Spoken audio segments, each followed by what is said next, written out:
ಕೇಳುತ್ತಿದ್ದೀರಾ ಮಾಹಿತಿ ಖಜಾನೆಯ ಕಾರ್ಯಕ್ರಮಗಳನ್ನು. ಮಾಹಿತಿ ಖಜಾನೆ ಯೂಟ್ಯೂಬ್ ವಾಹಿನಿಗೆ ನನ್ನೆಲ್ಲ ಸಂಸತ್ತರಿಗೂ ಆತ್ಮೀಯವಾದ ಸ್ವಾಗತ. ಇಂದು ನಾವು ಮತ್ತೊಂದು ಉಪಯುಕ್ತ ಮಾಹಿತಿಯೊಂದಿಗೆ ಬಂದಿದ್ದೇವೆ.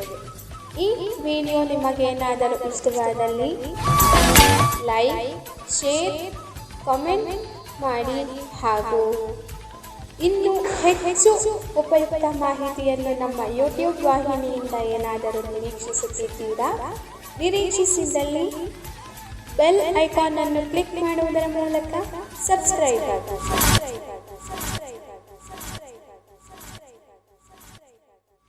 ಅಮ್ಮ ಊರೇನೆ ಅಂದರು ನೀ ನನ್ನ ದೇವರು. ನಮಸ್ಕಾರ ಸ್ನೇಹಿತರೆ, ಮದರ್ಸ್ ಡೇ ವಿಶೇಷಕ್ಕೆ ತಮ್ಮೆಲ್ಲರಿಗೂ ಪ್ರೀತಿಯ ಸ್ವಾಗತ. ಇಂದು ಮಾಹಿತಿ ಖಜಾನೆಯಲ್ಲಿ ತಾಯಿಯ ಒಂದು ದಿನದ ಪ್ರಯುಕ್ತ ಒಂದು ವಿಶೇಷ ಲೇಖನವನ್ನು ನಾವಿಂದು ಪ್ರಸಾರ ಮಾಡುತ್ತಿದ್ದೇವೆ. ಅಂದಹಾಗೆ ನಿಮ್ಮೊಂದಿಗೆ ನಿಮ್ಮ ಗೆಳೆಯ ಶರತ್. ಸ್ನೇಹಿತರೆ, ತಾಯಿ ಅಂದರೆ ಏನು? ಇದರ ಬಗ್ಗೆ ಹೇಳೋದಕ್ಕೆ ಪದಗಳೇ ಇಲ್ಲ. 9 ತಿಂಗಳು ನಮ್ಮೆಲ್ಲರನ್ನ ಗರ್ಭದಲ್ಲಿ ಹೊತ್ತು ಎಷ್ಟೋ ನೋವುಗಳನ್ನು ತಿಂದು ಅವಳು ನಮ್ಮನ್ನು ಭೂಮಿಗೆ ತರ್ತಾಳೆ. ಆದರೆ ನಾವು ಅವಳಿಗೆ ಏನು ಕೊಡ್ತೇವೆ? ಜೀವನ ಪರ್ಯಂತ ಬರೀ ನೋವನ್ನೇ ಕೊಡ್ತೇವೆ. ಎಷ್ಟೋ ಕಷ್ಟಪಟ್ಟು ಅಪ್ಪ ಅಮ್ಮ ಇಬ್ಬರೂ ಕೂಡ ಸಮಕಾಲೀನರಾಗಿ ತುಂಬ ಶ್ರಮ ಪಡ್ತಾರೆ. ಅದು ನಮ್ಮ ಒಳಿತಿಗಾಗಿ. ನಾವು ಚಿಕ್ಕವರಿದ್ದಾಗ ನಮ್ಮಿಂದ ಅವರು ಪ್ರತಿಫಲನೆ ಬಯಸಲ್ಲ. ನಮಗೆ ಏನು ಬೇಕು, ಏನು ಬೇಡ ಅವೆಲ್ಲವನ್ನು ಕೂಡ ಅವರು ಪೂರೈಸ್ತಾರೆ. ಆದರೆ ನಾವೇನು ಮಾಡ್ತಾ ಇದ್ದೀವಿ? ನಾವು ವೃದ್ಧಾಶ್ರಮಕ್ಕೆ ಸೇರಿಸ್ತಾ ಇದ್ದೀವಿ. ಅವರು ಕೂಡ ಹಾಗೆ ಮಾಡ್ಬೋದಿತ್ತಲ್ವಾ? ಯಾಕೆ ಮಾಡಲಿಲ್ಲ? ಇದೇನಾದ್ರೂ ನಿಮಗೆ ಗೊತ್ತಾ? ಯಾಕೆ ಅವ್ರ ಹತ್ರ ಮಾಡಬಾರ್ದು? ಅವ್ರು ನಮ್ಮನ್ನು ಸಾಕಬೇಕು ಅಂತ ಏನಿಲ್ವಲ್ಲ. ಎಲ್ಲಾದರೂ ತಗೊಂಡೋಗ್ಬಿಟ್ಬಿಟ್ರೆ ಯಾರು ಬಂದು ಆಶ್ರಮದವರು ತಗೊಂಡೋಗ್ತಾರಲ್ವ ಮಗುವಾಗಿದ್ದಾಗಲೇ. ಇದೆಲ್ಲವನ್ನು ನಾವು ಯೋಚನೆ ಮಾಡಬೇಕಾಗಿದೆ. ಜನನಿ ಜೀವಕ್ಕೆ ಮೂಲನಿ, ತ್ಯಾಗಕ್ಕೆ ಕಳಶನಿ. ಓ ಜನನಿ ಎಲ್ಲಕ್ಕೂ ಮೊದಲು ನೀ, ಪ್ರೇಮಕ್ಕೆ ಕಡಲು ನೀ. ಮಾನಕ್ಕೆ ರೂಪ, ಮನಸ್ಸಿಗೆ ದೀಪ, ನಿನ್ನ ಮುಖ ನಿನ್ನ ಮುಖ. ಅಮ್ಮ ಯಾರೇನೇ ಅಂದರು ನೀ ನನ್ನ ದೇವರು. ಜಗಕ್ಕೆ ಮುಕ್ಕೋಟಿ ದೇವರು, ನೀ ನನ್ನ ದೇವರು. ದಾನಕ್ಕೂ ದೊಡ್ಡದು ಅನ್ನದಾರುಣ, ಧ್ಯಾನಕ್ಕೂ ದೊಡ್ಡದು ಅಮ್ಮನ ಋಣ. ಇತ್ತೀಚಿನ ಪರಿಸ್ಥಿತಿ ನೋಡಿದ್ರೆ ತುಂಬ ಬೇಸರ ಆಗತ್ತೆ. ಹೇಗೆ ಅಂದರೆ, ಪ್ರತಿನಿತ್ಯ ಪತ್ರಿಕೆಗಳನ್ನು ನೋಡ್ತಾ ಇದ್ದರೆ ತುಂಬಾನೇ ಬೇಸರ ಆಗುತ್ತೆ. ಇದರಲ್ಲೂ ಕೂಡ ರಾಜಕೀಯ ಇರುತ್ತೆ, ಎಲ್ಲವೂ ಕೂಡ ಇರುತ್ತೆ. ನಾನು ರಾಜಕೀಯದ ಬಗ್ಗೆ ಇಲ್ಲಿ ಮಾತಾಡೋದಕ್ಕೆ ಇಷ್ಟಪಡೋದಿಲ್ಲ. ಆದರೂ ನಾನು ಹೇಳೋದಿಷ್ಟೇ, ಯಾರೇನೇ ಮಾಡಲಿ ರಾಜಕೀಯದಲ್ಲಿ ಒಂದು ಹೆಣ್ಣಿನ ವೈಯಕ್ತಿಕ ವಿಷಯಗಳು, ಹಾಗೆ ತಾಯಿಯ ಒಂದು ಅಗೌರವತನ, ಇವುಗಳನ್ನೆಲ್ಲ ಬಳಸ್ಕೊಳ್ಳೋದು ಎಷ್ಟು ಸರಿ ಅಂತ ನೀವು ಯೋಚನೆ ಮಾಡಬೇಕಾಗಿದೆ. ಯಾಕೆ ಇವತ್ತು ಈ ಸರ್ಕಾರಗಳು ಯಾಕೆ ಈಗ ಮಾಡ್ತೇವೆ? ಅದು ನನಗೆ ಗೊತ್ತಿಲ್ಲ. ಆದರೆ ಹೆಣ್ಣಿನ ವೈಯಕ್ತಿಕ ವಿಷಯಗಳನ್ನು ಸಮಾಜಕ್ಕೆ ಬಾಹಿರ ಮಾಡುತ್ತಿರುವುದು ಇದೆಷ್ಟು ಸರಿ? ಅಂದರೆ ಹೊರ ಜಗತ್ತಿಗೆ ವೈಯಕ್ತಿಕ ವಿಷಯಗಳನ್ನೆಲ್ಲ ಬಿಟ್ಕೊಡೋದು ಎಷ್ಟು ಸರಿ ಅಂತ ನಾವು ಯೋಚನೆ ಮಾಡಬೇಕಾಗಿದೆ. ಇವತ್ತು ಕಾನೂನುಗಳು ಬಲವಾಗಿದೆ, ಆದರೂ ಕೂಡ ಕೆಲವೊಂದು ಸರಿ ಯೋಚನೆ ಮಾಡಿದ್ರೆ ನಮ್ಮ ಹೆಣ್ಣು ಮಕ್ಕಳಿಗೆ ರಕ್ಷಣೆ ಇಲ್ವಾ ಅಂತ ಅನ್ಸುತ್ತೆ. ಯಾಕೆ ಈ ಮಾತು ಹೇಳ್ತಾ ಇದ್ದೀನಿ ಅಂದರೆ, ಇತ್ತೀಚಿನ ಸಮಾಜಗಳು ಆಗಿವೆ. ಸಮಾಜದಲ್ಲಿ ಇರ್ತಕ್ಕಂತಹ ಕೆಲವರು ಈ ಒಂದು ಕೆಟ್ಟ ಸ್ಥಿತಿಗೆ ತಂದಿದ್ದಾರೆ. ಅದನ್ನೆಲ್ಲ ಹೋಗಲಾಡಿಸ್ಬೇಕಾಗಿದೆ. ಆದರೆ ನಮ್ಮ ಜನರು ಮನಸ್ಸು ಮಾಡ್ತಾ ಇಲ್ಲ. ಯಾಕೆ ಅಂತ ಅದು ನನಗೆ ಗೊತ್ತಿಲ್ಲ. ನಾವೆಲ್ಲರೂ ಕೂಡ ಒಗ್ಗಟ್ಟಾಗಬೇಕಾಗಿದೆ. ಅದು ಯಾವುದೇ ಧರ್ಮ ಇರ್ಬೋದು, ಯಾವುದೇ ಜಾತಿ ಇರ್ಬೋದು, ಅದು ಮುಖ್ಯ ಆಗಲ್ಲ. ಇಲ್ಲಿ ಒಂದು ತಾಯಿ ಮಗು ಹುಡ್ತಾನೆ ಯಾವ ಜಾತಿಯವರು ಯಾವ ಧರ್ಮದವರು ಅಂತ ತೀರ್ಮಾನ ಆಗ್ಬಿಡುತ್ತೆ. ಅದು ಒಂದು ವಿಷಯ ಏನು ಅಂದರೆ, ನಾವು ಬ್ಲಡ್ಡನ್ನು ಕೊಡ್ತೀವಿ, ಡೊನೇಟ್ ಮಾಡ್ತೀವಿ. ಈಗ ಸಪೋಸ್ ಯಾರಿಗೂ ಹುಷಾರಿಲ್ಲ, ಅವ್ರಿಗೆ ಅರ್ಜೆಂಟ್ ಬ್ಲಡ್ ಬೇಕಾಗಿದೆ. ನೀವು ಹೋಗಿ ಬ್ಲಡ್ ಬ್ಯಾಂಕಲ್ಲಿ ನಮಗೆ XYZ ಜಾತಿಯ ಒಂದು ಬ್ಲಡ್ ಬೇಕು, ಕೊಡ್ತೀರಾ ಅಂತ ಕೇಳೋಕ್ಕಾಗುತ್ತಾ? ಇಲ್ಲ. ಯಾಕಂದರೆ ರಕ್ತ ಸಂಬಂಧ ಆದರೆ ಹಾಗೆ ತಾಯಿ ಎಷ್ಟು ನಮಗೆ ಜನ್ಮ ನೀಡುವಾಗ ಎಷ್ಟು ನೋವನ್ನು ತಿಂದಿರ್ತಾಳೆ,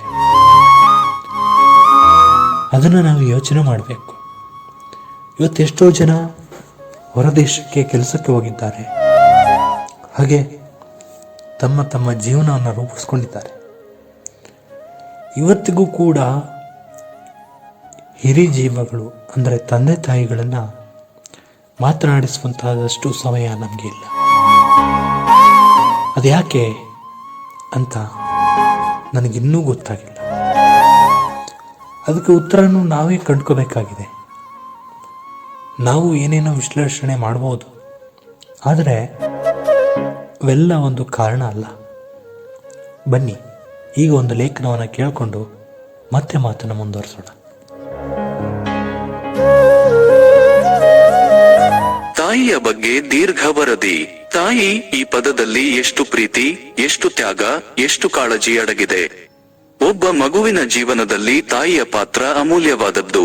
9 ತಿಂಗಳು ತನ್ನ ಗರ್ಭದಲ್ಲಿ ಮಗುವನ್ನು ಸಾಕಿ ಅದನ್ನು ಜಗತ್ತಿಗೆ ತರುವ ತಾಯಿ, ಮಗುವಿನ ಬೆಳವಣಿಗೆಯ ಪ್ರತಿಯೊಂದು ಹಂತದಲ್ಲೂ ಆಕೆಯ ಪ್ರೀತಿ ಮತ್ತು ಕಾಳಜಿಯಿಂದ ಮಗುವನ್ನು ಸುತ್ತುವರೆದಿರುತ್ತಾಳೆ. ತಾಯಿಯ ಕೆಲಸಗಳು: ಗರ್ಭಾವಸ್ಥೆ ಮತ್ತು ಹೆರಿಗೆ.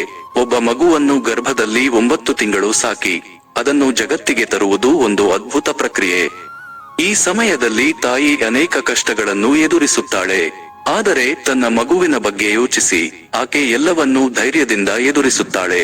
ಮಗುವಿನ ಆರೈಕೆ: ಮಗು ಜನಿಸಿದ ನಂತರ ಅದರ ಎಲ್ಲಾ ಅಗತ್ಯಗಳನ್ನು ಪೂರೈಸುವ ಜವಾಬ್ದಾರಿ ತಾಯಿಯ ಮೇಲೆ ಬೀಳುತ್ತದೆ.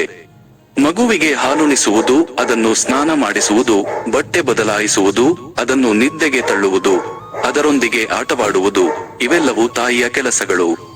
ಮಗುವಿನ ಶಿಕ್ಷಣ: ಮಗುವಿಗೆ ಜ್ಞಾನ ಮತ್ತು ನೀತಿವಂತ ಜೀವನವನ್ನು ನೀಡುವ ಜವಾಬ್ದಾರಿಯು ತಾಯಿಯ ಮೇಲೆ ಇದೆ. ಮಗುವಿಗೆ ಮೊದಲ ಪಾಠಗಳನ್ನು ಕಲಿಸುವುದು, ಅದರ ನೈತಿಕ ಮೌಲ್ಯಗಳನ್ನು ರೂಪಿಸುವುದು, ಅದರ ಜೀವನದಲ್ಲಿ ಸರಿಯಾದ ಮಾರ್ಗದರ್ಶನ ನೀಡುವುದು, ಇವೆಲ್ಲವೂ ತಾಯಿಯ ಕೆಲಸಗಳು. ಮನೆಯ ಕೆಲಸಗಳು: ಮನೆಯ ಕೆಲಸಗಳನ್ನು ಮಾಡುವ ಜವಾಬ್ದಾರಿಯು ಹೆಚ್ಚಾಗಿ ತಾಯಿಯ ಮೇಲೆ ಇರುತ್ತದೆ. ಮನೆಯನ್ನು ಸ್ವಚ್ಛವಾಗಿಡುವುದು, ಊಟವನ್ನು ತಯಾರಿಸುವುದು, ಬಟ್ಟೆಗಳನ್ನು ತೊಳೆಯುವುದು, ಮನೆಯ ಎಲ್ಲಾ ಸದಸ್ಯರ ಕಾಳಜಿ ವಹಿಸುವುದು, ಇವೆಲ್ಲವೂ ತಾಯಿಯ ಕೆಲಸಗಳು. ತಾಯಿಯ ಪ್ರೀತಿ: ತಾಯಿಯ ಪ್ರೀತಿ ಜಗತ್ತಿನ ಅತ್ಯಂತ ಶಕ್ತಿಯುತ ಮತ್ತು ನಿಸ್ವಾರ್ಥ ಪ್ರೀತಿ. ತನ್ನ ಮಗುವಿನ ಬಗ್ಗೆ ತಾಯಿಗೆ ಇರುವ ಪ್ರೀತಿಗೆ ಯಾವುದೇ ಮಿತಿ ಇಲ್ಲ. ತನ್ನ ಮಗುವಿನ ಸಂತೋಷಕ್ಕಾಗಿ ತಾಯಿ ಯಾವುದೇ ತ್ಯಾಗ ಮಾಡಲು ಸಿದ್ಧಳಾಗಿರುತ್ತಾಳೆ. ತನ್ನ ಮಗುವಿಗೆ ಯಾವುದೇ ಅಪಾಯ ಬಂದಾಗ ತಾಯಿ ತನ್ನ ಮಗುವನ್ನು ರಕ್ಷಿಸಲು ತನ್ನ ಜೀವವನ್ನು ಒತ್ತೆ ಇಡಲು ಸಿದ್ಧಳಾಗಿರುತ್ತಾಳೆ. ತಾಯಿಗೆ ಗೌರವ ಮತ್ತು ಪ್ರೀತಿ. ಒಬ್ಬ ಮಗುವು ತನ್ನ ತಾಯಿಗೆ ಗೌರವ ಮತ್ತು ಪ್ರೀತಿಯನ್ನು ತೋರಿಸುವುದು ತನ್ನ ಕರ್ತವ್ಯ. ತಾಯಿಯ ತ್ಯಾಗ ಮತ್ತು ಪ್ರೀತಿಯನ್ನು ಮಗು ಎಂದಿಗೂ ಮರೆಯಬಾರದು. ಜೀವ ಕೊಟ್ಟವಳು, ತುತ್ತು ಇಟ್ಟವಳು, ಭೂಮಿ ಮೇಲೆ ಒಬ್ಬಳೇ. ಪ್ರಾಣ ಒತ್ತೆ ಇಟ್ಟು ಜನ್ಮ ನೀಡುವಳು ತಾಯಿ ಇಲ್ಲಿ ಒಬ್ಬಳೇ. ಕಾಣುವ ದೈವವೇ ಕಂಬನಿ ಇಟ್ಟರೆ ಬದುಕಿಗೆ ಅರ್ಥ ಎಲ್ಲಿದೆ. ಕರುಣೆ ಕಣಜವೇ ಕೊರಗಿ ನಿಂತರೆ ನನ್ನ ಸಿರೆ ನನ್ನ ಕೊಂದಿದೆ. ಸ್ನೇಹಿತರೆ, ಇಷ್ಟ ತನಕ ಲೇಖನವನ್ನು ಕೇಳಿದಿರಲ್ವ? ನಡುವೆ ಸ್ವಲ್ಪ ನಾಯ್ಸ್ ಶಬ್ದಗಳು ಬಂದಿದೆ, ಅದಕ್ಕಾಗಿ ವಿಷಾದಿಸ್ತೇನೆ. ಎಷ್ಟು ಅರ್ಥಗರ್ಭಿತವಾಗಿತ್ತರ ಅದು ಆ ಲೇಖನ. ತಾಯಿಯ ಒಂದು ನೋವು, ಹಾಗೆ ಅವಳು 9 ತಿಂಗಳು ಪಡುವಂಥ ಕಷ್ಟ, ನೋವು, ಸಂಕಟ, ಹಾಗೆ ಮಗುವನ್ನು ಈ ಜಗತ್ತಿಗೆ ಪರಿಚಯಿಸುವಾಗ ಅವಳು ಮಾಡುವಂತಹ ಕೆಲಸಗಳು, ಹಾಗೆ ಹಾಲು ಉಣಿಸುವಂಥದ್ದು, ತಾಯಿಯ ಎದೆ ಹಾಲು, ಇದೆಂಥ ಅಮೃತ ಅಲ್ವಾ ಇದು. ಒಂದು ಜೀವನದಲ್ಲಿ ಯಾವುದೇ ರೀತಿಯ ಸವಾಲುಗಳು ಬಂದಾಗಲೂ ಕೂಡ ಎಲ್ಲವನ್ನೂ ಕೂಡ ಎದುರಿಸುವಂತಹ ಶಕ್ತಿಯನ್ನು ಈ ಎದೆ ಹಾಲು ನಮಗೆ ತುಂಬುತ್ತೆ. ಹಾಗೆ ಮಗುವಿಗೆ 2 ವರ್ಷದವರೆಗೂ ಕೂಡ ಹಾಲನ್ನು ಕೊಡಬೇಕು, ಎದೆ ಹಾಲನ್ನು ಕುಡಿಸಬೇಕು. ಎದೆ ಹಾಲು ಕುಡಿದರೆ ಕಂದ ತನ್ನ ಜೀವನದಲ್ಲಿ ಉತ್ತುಂಗಕ್ಕೆ ಇರ್ತಾನೆ. ಹಾಗೆ ಅವನಿಗೆ ಆರೋಗ್ಯ ಚೆನ್ನಾಗಿರುತ್ತೆ, ಅವನಿಗೆ ಆರೋಗ್ಯ ಚೆನ್ನಾಗಿರುತ್ತೆ ಅನ್ನೋದು ಎಲ್ಲ ಒಂದು ವೈದ್ಯಕೀಯವಾದ ಒಂದು ನಂಬಿಕೆಯಾಗಿದೆ. ಸ್ನೇಹಿತರೆ, ಇವೆಲ್ಲದರ ಮಧ್ಯೆಯೂ ಕೂಡ ತಾಯಿಯೊಬ್ಬ ಉತ್ತಮ ಮೂರ್ತಿಯಾಗಿ, ಹಾಗೆ ಒಬ್ಬ ಗೆಳತಿಯಾಗಿ, ಒಬ್ಬ ತಂಗಿಯಾಗಿ, ಒಬ್ಬ ಸ್ನೇಹಿತೆಯಾಗಿ, ಅಷ್ಟೇ ಅಲ್ಲದೆ ನಮ್ಮ ಬಾಳಿನ ದೇವತೆಯಾಗಿ ತಾಯಿ ನಿಲ್ತಾರೆ. ಮಡಿಲಲ್ಲಿ ಮಲಗುವ ಆಸೆ ಮನದಲ್ಲಿ ಕೂಸೆ, ಬಿಟ್ಟು ನಾನು ಎಲ್ಲೂ ಹೋಗಲಾರೆ, ನೀನೆ ನನ್ನ ಜಗವೇ.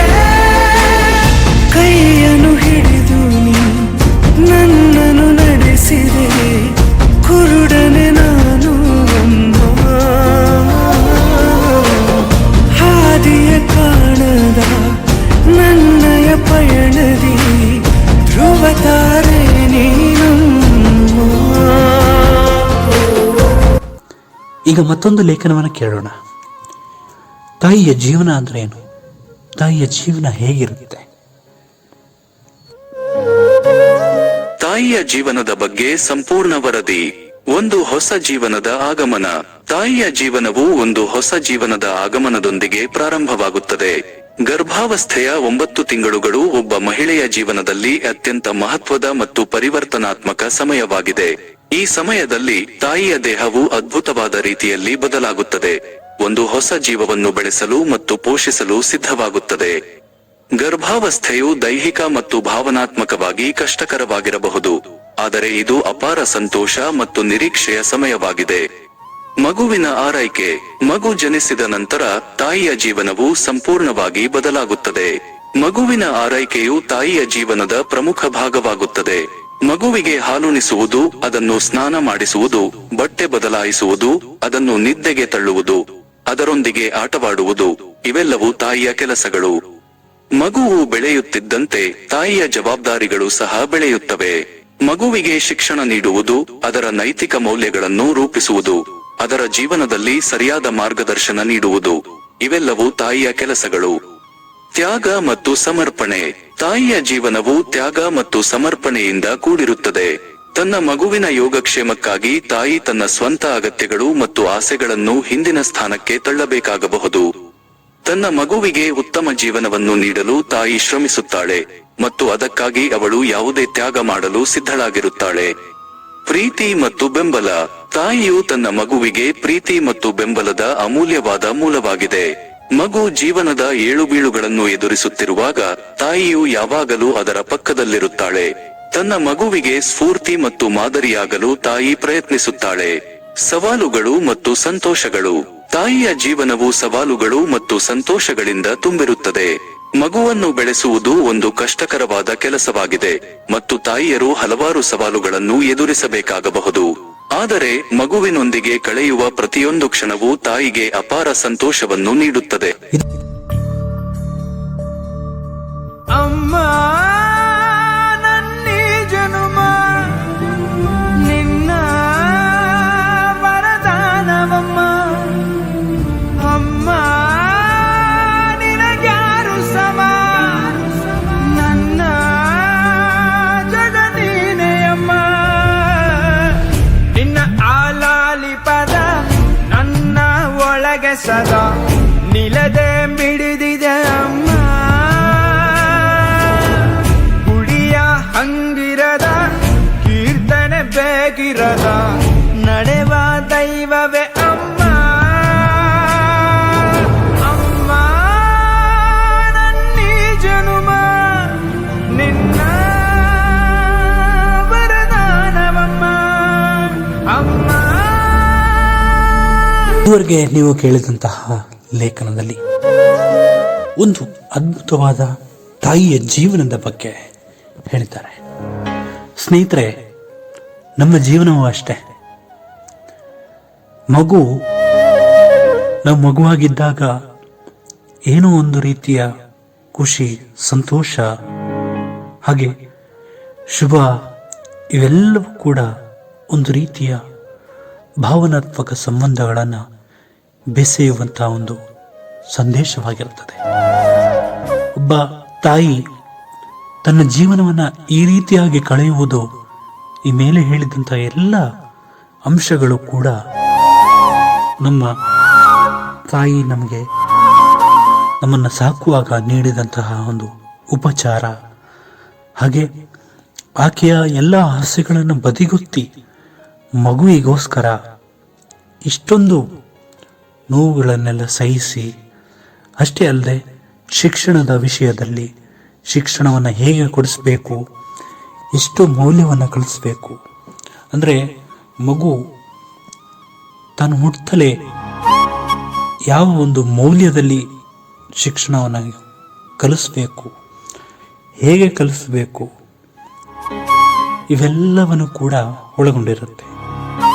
ಹಾಗಾಗಿ ನಾವು ತಾಯಿಯ ಮಹತ್ವವನ್ನು ಮುಂದೆ ತಿಳ್ಕೊಳ್ಳಿಕ್ಕಿದ್ದೇವೆ. ತಾಯಿಯ ಮಹತ್ವವೇನು, ಅಂದರೆ ತಾಯಿ ಅಂದರೆ ಯಾರು, ಅವಳ ಮಹತ್ವವೇನು, ಇವೆಲ್ಲವೂ ಕೂಡ ನಮಗೆ ಗೊತ್ತಿರುವಂಥ ವಿಷಯನೇ. ಆದರೆ ಈ ಲೇಖನಗಳ ಮೂಲಕ ತಿಳಿದಾಗ ಒಂದಷ್ಟು ಸಮಾಜದಲ್ಲಿ ಬದಲಾವಣೆಗಳು ಆಗ್ಬೋದು ಅನ್ನೋದು ನನ್ನ ನಂಬಿಕೆ. ನಿನ್ನ ಒಂದು ಸಾಂತ್ವನವೇ ಸಾಕು, ನೋವನೆಲ್ಲ ನಾನುಂಗಿ ನಗುವೆನು. ನೀನು ಒಮ್ಮೆ ಬೆಂದಡವು ಸಾಕು, ಈ ಜಗವನ್ನೆಲ್ಲ ನಾ ಗೆದ್ದು ಬರುವೆನು. ನೂರು ನೂರು ದೇವರು ನಿನ್ನ ಒಳಗೆ ಇರುವರು ಎಂಬ ನಿಜವಾರಿತೆನು ಅಮ್ಮ. ಸ್ನೇಹಿತರೆ, ನಮ್ಮ ಜೀವನದಲ್ಲಿ ಅನೇಕ ಸವಾಲುಗಳು, ಸಮಸ್ಯೆಗಳು ಬಂದರೂ ಕೂಡ ಅವೆಲ್ಲವನ್ನು ಕೂಡ ಎದುರಿಸಿ ನಿಲ್ಲೋದಕ್ಕೆ ಈ ತಾಯಿಯ ಒಂದು ಸಹನೆ, ಹಾಗೆ ತಾಯಿ ಮಾಡಿದಂತಹ ಉಪಕಾರಗಳು, ಹಾಗೆ ಅವಳು ಅನುಭವಿಸಿದ ನೋವು, ಇವೆಲ್ಲವನ್ನು ನೆನಪು ಮಾಡಿಕೊಂಡಾಗ ಅವಳು ಮುಂದೆ ನಮ್ಮದೇನಿಲ್ಲ ಅಂತ ಅನಿಸುತ್ತೆ ಅಲ್ವಾ? ಬನ್ನಿ ಈಗ ಮತ್ತೊಂದು ಲೇಖನವನ್ನು ಕೇಳಿಕೊಂಡು ಬರೋಣ. ತಾಯಿಯ ಮಹತ್ವವೇನು ಹಾಗಾದ್ರೆ, ಇದರ ಬಗ್ಗೆ ಈಗ ತಿಳಿಯೋಣ. ನಮ್ಮ ಸಮಾಜದಲ್ಲಿ ತಾಯಿಯ ಮಹತ್ವ. ತಾಯಿ ಈ ಪದದಲ್ಲಿ ಎಷ್ಟು ಅರ್ಥ ಅಡಗಿದೆ. ಒಂದು ಸಮಾಜದ ಬೆನ್ನೆಲುಬಾಗಿರುವ ತಾಯಿ ಮನೆ ಮತ್ತು ಕುಟುಂಬದ ಜೊತೆಗೆ ಸಮಾಜದ ಪ್ರಗತಿಯಲ್ಲಿಯೂ ಮಹತ್ವದ ಪಾತ್ರ ವಹಿಸುತ್ತಾಳೆ. ತಾಯಿಯ ಮಹತ್ವವನ್ನು ವಿವರಿಸುವ ಕೆಲವು ಕಾರಣಗಳು. ಮಕ್ಕಳ ಲಾಲನೆ ಮತ್ತು ಶಿಕ್ಷಣ. ಮಕ್ಕಳಿಗೆ ಜೀವನದ ಮೊದಲ ಪಾಠಗಳನ್ನು ಕಲಿಸುವುದು, ಅವರಿಗೆ ನೈತಿಕ ಮೌಲ್ಯಗಳನ್ನು ಮತ್ತು ಜೀವನ ಕೌಶಲ್ಯಗಳನ್ನು ಬಿಡುವುದು ತಾಯಿಯ ಜವಾಬ್ದಾರಿ. ಮಕ್ಕಳ ಸರ್ವತೋಮುಖ ಬೆಳವಣಿಗೆಗೆ ತಾಯಿ ಅಗತ್ಯವಾದ ಪ್ರೀತಿ, ಕಾಳಜಿ ಮತ್ತು ಮಾರ್ಗದರ್ಶನವನ್ನು ನೀಡುತ್ತಾಳೆ. ಕುಟುಂಬದ ಬಂಧ. ತಾಯಿಯು ಕುಟುಂಬದ ಸದಸ್ಯರ ನಡುವೆ ಪ್ರೀತಿ, ಒಗ್ಗಟ್ಟು ಮತ್ತು ಬಂಧವನ್ನು ಬೆಳೆಸುವಲ್ಲಿ ಪ್ರಮುಖ ಪಾತ್ರ ವಹಿಸುತ್ತಾಳೆ. ಕುಟುಂಬದ ಎಲ್ಲಾ ಸದಸ್ಯರ ಅಗತ್ಯಗಳನ್ನು ಪೂರೈಸುವುದು ಮತ್ತು ಅವರ ನಡುವೆ ಸಾಮರಸ್ಯ ಕಾಪಾಡುವ ಜವಾಬ್ದಾರಿಯನ್ನು ಹೆಚ್ಚಾಗಿ ತಾಯಿಯೇ ಹೊಂದಿರುತ್ತಾಳೆ. ಸಮಾಜದ ನೈತಿಕತೆ. ಮಕ್ಕಳಿಗೆ ಒಳ್ಳೆಯದು ಮತ್ತು ಕೆಟ್ಟದ್ದರ ನಡುವಿನ ವ್ಯತ್ಯಾಸವನ್ನು ಕಲಿಸುವ ಮೂಲಕ ಸಮಾಜದ ನೈತಿಕತೆಯನ್ನು ಉಳಿಸಿಕೊಳ್ಳುವಲ್ಲಿ ತಾಯಿಯ ಪಾತ್ರ ಮಹತ್ವಪೂರ್ಣ. ಮಕ್ಕಳಿಗೆ ಸರಿಯಾದ ಮೌಲ್ಯಗಳನ್ನು ಬಿಡುವ ಮೂಲಕ ಅವರನ್ನು ಉತ್ತಮ ನಾಗರಿಕರನ್ನಾಗಿ ರೂಪಿಸುವಲ್ಲಿ ತಾಯಿ ಮುಖ್ಯ ಪಾತ್ರ ವಹಿಸುತ್ತಾಳೆ. ಸಮಾಜದ ಅಭಿವೃದ್ಧಿ. ಸಮಾಜದ ಅಭಿವೃದ್ಧಿಗೆ ಶಿಕ್ಷಿತ ಮತ್ತು ಸಮರ್ಥ ನಾಗರಿಕರ ಅಗತ್ಯವಿರುತ್ತದೆ. ಮಕ್ಕಳಿಗೆ ಶಿಕ್ಷಣ ನೀಡುವುದು ಮತ್ತು ಅವರನ್ನು ಉತ್ತಮ ಜೀವನಕ್ಕೆ ಸಿದ್ಧಪಡಿಸುವುದರಲ್ಲಿ ತಾಯಂದಿರು ಪ್ರಮುಖ ಪಾತ್ರ ವಹಿಸುತ್ತಾರೆ. ಸಮಾಜದ ಪ್ರಗತಿಗೆ ಅಗತ್ಯವಾದ ಜ್ಞಾನ, ಕೌಶಲ್ಯ ಮತ್ತು ಮೌಲ್ಯಗಳನ್ನು ಮಕ್ಕಳಿಗೆ ನೀಡುವ ಮೂಲಕ ತಾಯಂದಿರು ಸಮಾಜದ ಅಭಿವೃದ್ಧಿಗೆ ಕೊಡುಗೆ ನೀಡುತ್ತಾರೆ. ತಾಯಂದಿರಿಗೆ ಗೌರವ ಮತ್ತು ಸಾರಥನೆ. ನಮ್ಮ ಸಮಾಜದಲ್ಲಿ ತಾಯಂದಿರಿಗೆ ಸಾಕಷ್ಟು ಗೌರವ ಮತ್ತು ಸಾರಥನೆ ಸಿಗಬೇಕು. ತಾಯಂದಿರ ತ್ಯಾಗ ಮತ್ತು ಸಮರ್ಪಣೆಯನ್ನು ಗುರುತಿಸಿ ಅವರಿಗೆ ಸೂಕ್ತ ಸ್ಥಾನಮಾನ ನೀಡಬೇಕು. ಮಕ್ಕಳ ಲಾಲನೆ ಮತ್ತು ಶಿಕ್ಷಣದ ಜವಾಬ್ದಾರಿಯನ್ನು ಹಂಚಿಕೊಳ್ಳುವ ಮೂಲಕ ಪುರುಷರು ತಾಯಂದಿರಿಗೆ ಬೆಂಬಲ ನೀಡಬೇಕು. ಹೆತ್ತ ತಾಯಿ ಎಂಬ ಪದವು ಎಷ್ಟು ದೊಡ್ಡದು, ಆ ತಾಯಿಯ ಹೃದಯವೇ ಅಷ್ಟೇ ದೊಡ್ಡದು. ಹೆತ್ತ ತಾಯಿ ಎಂಬ ಪದವು ಎಷ್ಟು ದೊಡ್ಡದು, ಆ ತಾಯಿಯ ಹೃದಯವೇ ಅಷ್ಟೇ ದೊಡ್ಡದು. ಅವರಿಗೆ ನೀವು ಕೇಳಿದ್ರಲ್ವಾ, ತಾಯಿಯ ಒಂದು ಸಾಮಾಜಿಕವಾಗಿ ಹಾಗೆ ತಾಯಿಯ ಒಂದು ಮಹತ್ವ.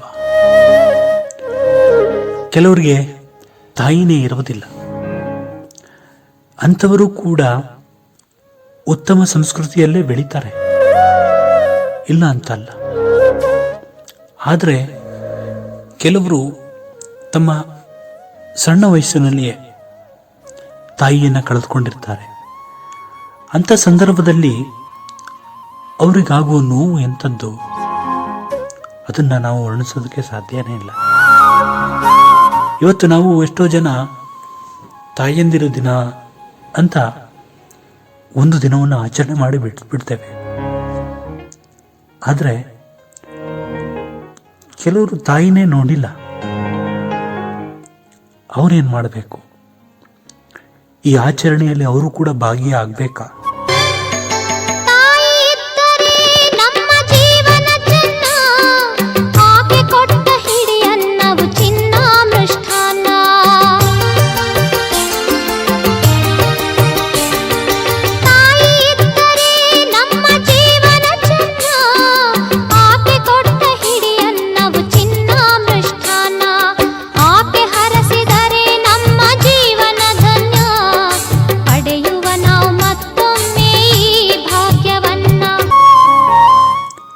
ಇದು ಪ್ರಶ್ನೆಯಾಗಿ ಉಳ್ಕೊಳ್ತಾ ಇದೆ. ಎಷ್ಟು ಮಾತಾಡಿದ್ರೂ ಸಾಲೋದಿಲ್ಲ ತಾಯಿಯ ಬಗ್ಗೆ. ಎಷ್ಟು ಮಾತಾಡಿದ್ರೂ ಕೂಡ ಮುಗಿಯದ ಕತೆ.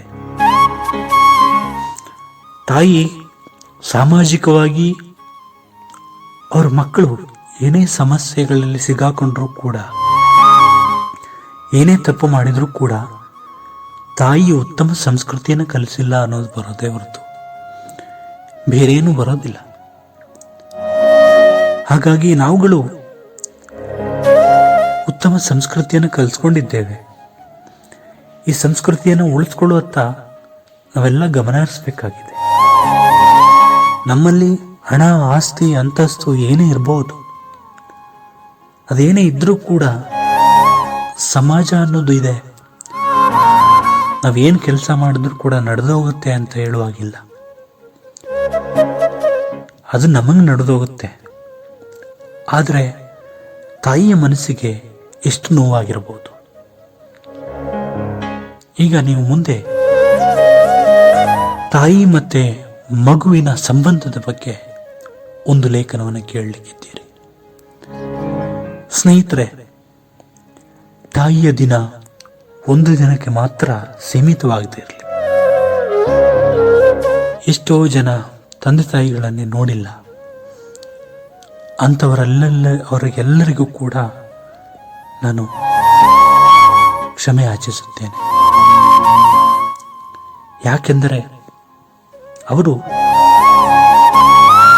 ಇಲ್ಲಿ ಪ್ರಮುಖವಾಗಿ ನಿಲ್ತಾರೆ. ನಾವೆಲ್ಲರೂ ಕೂಡ ಖುಷಿ ಸಂಭ್ರಮಾಚರಣೆಯಲ್ಲಿದ್ದೇವೆ. ಕೆಲವರು ಕೇಕು, ಖಾರ ಇವುಗಳನ್ನು ಹಂಚುವುದರ ಮೂಲಕ ಈ ದಿನವನ್ನು ಆಚರಣೆ ಮಾಡ್ತಾರೆ. ನಾನು ಕೇಳ್ಕೊಳ್ಳೋದಿಷ್ಟೇ, ನೀವೇನೇ ಆಚರಣೆ ಮಾಡಿದ್ರೂ ಕೂಡ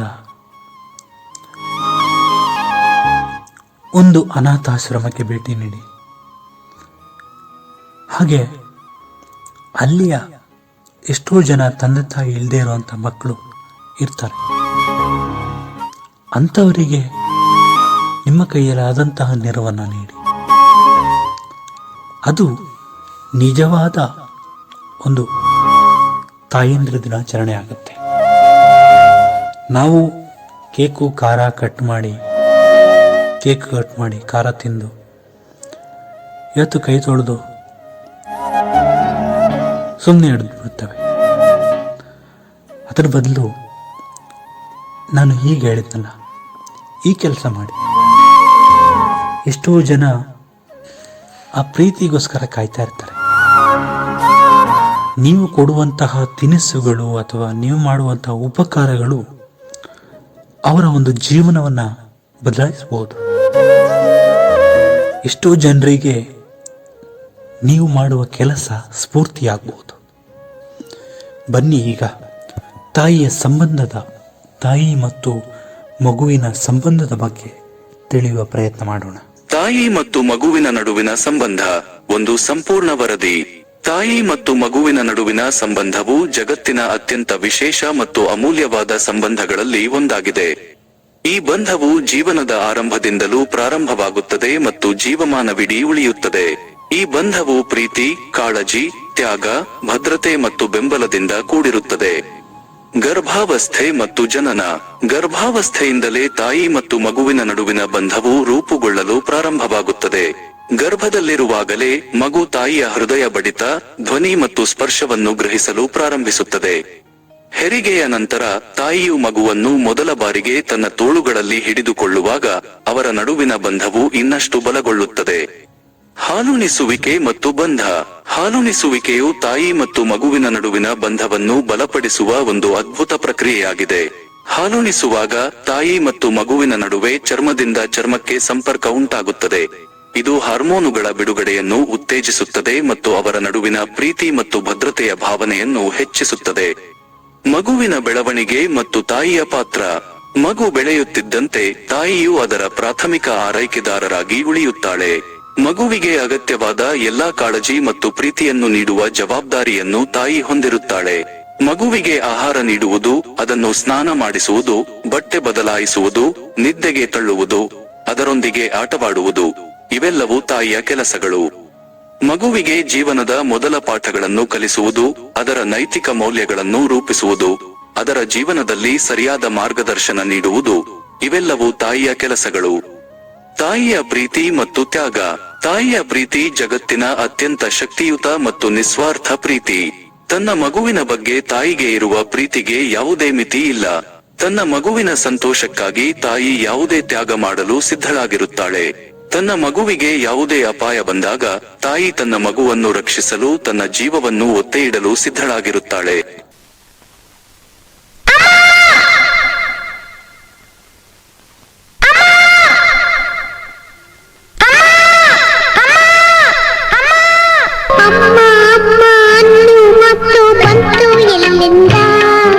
ಭೂಮಿಗೆ ಬಂದ ಮೊದಲನೇ ಕಂದನ ಅಳುವಾದನಿಂದ ಅಮ್ಮ ಅಮ್ಮ ಅನ್ನು ಮತ್ತು ಬಂತು ಎಲ್ಲಿಂದ. ಮೊದಲನ ಕಂದನ ಅಳುವಾದನಿಂದ ಅಳುವ ಕಂದನ ಮುದ್ದಾದ ತುಡಿಗೆ ಮುತ್ತನ ಕೊಟ್ಟವಳು ನಾನೇ ನಿನ್ನ ಅಮ್ಮ ಎಂದು ಲಾಲಿ ಹಾಡಿದಳು ಅಮ್ಮ ಲಾಲಿ ಹಾಡಿದಳು ಅಮ್ಮ ಲಾಲಿ ಹಾಡಿದಳು ಅಮ್ಮ ಅಮ್ಮ ಅನ್ನೋ ಮಾತು ಬಂತು ಎಲ್ಲಿಂದ ಭೂಮಿಗೆ ಬಂದ ಮೊದಲನ ಕಂದನ ಅಳುವಾದನಿಂದ. ಇಷ್ಟೊತ್ತು ಕೇಳಿದ್ರಲ್ಲ ಸ್ನೇಹಿತರೆ, ತಾಯಿ ಮತ್ತೆ ಮಗುವಿನ ಸಂಬಂಧ ಹೇಗಿರುತ್ತೆ, ತಾಯಿಯನ್ನು ಯಾಕೆ ನಾವು ನೋಡ್ಕೋಬೇಕು ಅನ್ನೋದಕ್ಕೆ ಈಗಲಾದರೂ ನಿಮಗೆ ಉತ್ತರ ಸಿಕ್ಕಿರ್ಬೋದು ಅಂತ ಅನ್ಕೋತೀನಿ. ಯಾಕಂದ್ರೆ ಒಬ್ಬ ವ್ಯಕ್ತಿ ತನ್ನ ಜೀವನದಲ್ಲಿ ತಾಯಿಯನ್ನು ಪಡೆಯೋದು ಒಂದೇ ಸರಿನೇ, ಕಳ್ಕೊಳ್ಳೋದು ಕೂಡ ಒಂದೇ ಸರಿ. ಮತ್ತೆ ಮತ್ತೆ ತಾಯಿ ನಿಮಗೆ ಸಿಗೋದಿಲ್ಲ. ಇರುವವರೆಗೂ ತಾಯಿಯನ್ನು ಚೆನ್ನಾಗಿ ನೋಡ್ಕೊಳ್ಳಿ. ಇಲ್ಲದೆ ಇರುವಾಗ ಕೊರಗಿ ಏನು ಪ್ರಯೋಜನ ಇಲ್ಲ. ಇವತ್ತು ನಾವು ಒಂದು ಮಟ್ಟಕ್ಕೆ ಬಂದಿದ್ದೇವೆ, ಸಮಾಜದಲ್ಲಿ ನಮ್ಮನ್ನು ಕೂಡ ಗುರುತಿಸ್ತಾರೆ ಅಂದರೆ ಅದಕ್ಕೆ ತಂದೆ ತಾಯಿ ಇಬ್ಬರೂ ಕೂಡ ಕಾರಣಕರ್ತರಾಗಿರ್ತಾರೆ. ಇವತ್ತು ನಮಗೆ ಕೆಲಸ ಇರಬಹುದು, ಹಣ ಇರಬಹುದು, ಆಸ್ತಿ ಇರಬಹುದು, ಇದಕ್ಕೆಲ್ಲ ಕಾರಣಕರ್ತರು ಯಾರು ಅಂದರೆ ತಂದೆ ತಾಯಿಗಳು. ನಮಗೆ ಶಿಕ್ಷಣ ಏನೂ ಇಲ್ಲ ಅಂದಿದ್ರೆ ನಾವು ಈ ಮಟ್ಟಕ್ಕೆ ಬೆಳೆಯಕ್ಕಾಗ್ತಿತ್ತ? ನೀವೇ ಒಂದು ಕ್ಷಣ ಯೋಚನೆ ಮಾಡಿ, ನಾನು ಹೇಳಿದ ಮಾತು ನಿಜಾನ ಇಲ್ವಾ ಅಂತ ನಿಮಗೆ ಅರ್ಥ ಆಗುತ್ತೆ. ಎನಿವೆ ಸ್ನೇಹಿತರೆ, ಎಷ್ಟು ಹೊತ್ತು ಮಾತಾಡಿದ್ರೂ ಕೂಡ ತಾಯಿಯ ಬಗ್ಗೆ ಮುಗಿಯೋದೇ ಇಲ್ಲ. ಅದಕ್ಕೆ ಹೇಳ್ತಾ ಇದ್ದೀನಿ, ತಾಯಿ ತಂದೆ ಇವೆರಡೂ ಕೂಡ ಮುಗಿಯದ ಕತೆ. ಎಷ್ಟು ಹೇಳಿದ್ರೂ ಕೂಡ ಇನ್ನೂ 2 ಗಂಟೆ ಬೇಕಾದರೂ ಮಾತಾಡ್ಬೋದು. ಆದರೆ ಸಮಯ ಅನ್ನೋದು ಬಹಳ ಮುಖ್ಯ. ಎಲ್ಲರ ಜೀವನದಲ್ಲೂ ಕೂಡ ಈ ತಾಯಿ, ಸಮಯ, ತಂದೆ ಇವೆಲ್ಲವೂ ಕೂಡ ಪ್ರಮುಖ ಪಾತ್ರವನ್ನು ವಹಿಸ್ತವೆ. ತಾಯಿಯನ್ನು ಕಳ್ಕೊಂಡಾಗ ಆಗುವಂತಹ ನೋವು ಅದು ಅನುಭವಿಸಿದವ್ರಿಗೆ ಮಾತ್ರ ಅರ್ಥ ಆಗುತ್ತೆ. ಎಲ್ರಿಗೂ ಕೂಡ ಅರ್ಥ ಆಗೋದಕ್ಕೆ ಸಾಧ್ಯನೇ ಇಲ್ಲ. ಎಷ್ಟೋ ಜನ ತಮ್ಮ ನೋವುಗಳನ್ನು ತಮ್ಮ ಒಂದು ಆಪ್ತರ ಜೊತೆ ಹಂಚಿಕೊಳ್ತಾರೆ. ಆದರೆ ತಾಯಿಯ ಜೊತೆ ಹಂಚಿಕೊಳ್ಳುವಂತಹ ಆ ನೋವು, ಆ ಪ್ರೀತಿ, ಆ ವಿಶ್ವಾಸ ಇವೆಲ್ಲೂ ಕೂಡ ಸಿಗಲ್ಲ. ತನ್ನ ಮಡಿಯ ತೊಟ್ಟಿಲಿನಲ್ಲಿ ಮಲಗಿಸಿ ತೂಗುವಳು, ನೀರಾಕಾಶದ ಚಂದಮಾಮನ ತೋರಿಸಿ ತೆಗೆಸುವಳು. ತನ್ನ ವೇದನೆ ಏನೇ ಇರಲಿ ಯಾರಿಗೆ ತೋರಿಸಲು, ನಗುವ ಮಗುವ ನೋಡುತ್ತೆ ಎಲ್ಲ ನೋವ ಮರೆಯುವಳು. ಅಮ್ಮನಿಗೆ ಮಿಗಿಲಾದ ದೇವನು ಯಾರಿಲ್ಲ, ತಹನೇಲೆ ಅಮ್ಮನಿಗೆ ಸರಿಸ ಮರಾರಿಲ್ಲ. ನೀವೇ ಇನ್ನು ಮುಂದೆ ಯೋಚನೆ ಮಾಡಿ ನೋಡಿ, ನಾನು ಮಾಡ್ತಿರೋದು ಸರಿನಾ? ನಾನು ವೃದ್ಧಾಶ್ರಮಕ್ಕೆ ಹಾಕಿದ್ದೀನಿ ತಾಯಿನ, ಇದು ಸರಿನಾ ಅಂತ ನೀವೇ ಯೋಚನೆ ಮಾಡಿ. ಮತ್ತೆ ಮುಂದಿನ ಕಾರ್ಯಕ್ರಮದಲ್ಲಿ ಮತ್ತಷ್ಟು ವಿಶೇಷದೊಂದಿಗೆ ನಿಮ್ಮನ್ನು ಭೇಟಿಯಾಗ್ತೀನಿ. ಅಲ್ಲಿವರೆಗೆ ಮಾಹಿತಿ ಖಜಾನೆಯ ಕಾರ್ಯಕ್ರಮಗಳನ್ನ ಕೇಳ್ತಾ ಇರಿ. ಇನ್ನೂ ಯಾರು ಸಬ್ಸ್ಕ್ರೈಬ್ ಮಾಡದೆ ನೋಡ್ತಾ ಇದ್ದೀರಾ, ಈ ಕೂಡಲೇ ಸಬ್ಸ್ಕ್ರೈಬ್ ಮಾಡ್ಕೊಳ್ಳಿ. ಕರೆಂಟ್ ಸೆಟ್ಟಿಂಗಲ್ಲಿ ಆಲ್ ಅಂತ ಸೆಲೆಕ್ಟ್ ಮಾಡ್ಕೊಳ್ಳಿ. ಇವೆಲ್ಲವೂ ಕೂಡ ಉಚಿತವಾಗಿರುತ್ತೆ. ಎಲ್ರಿಗೂ ಒಳ್ಳೆಯದಾಗಲಿ. ನಮಸ್ಕಾರ.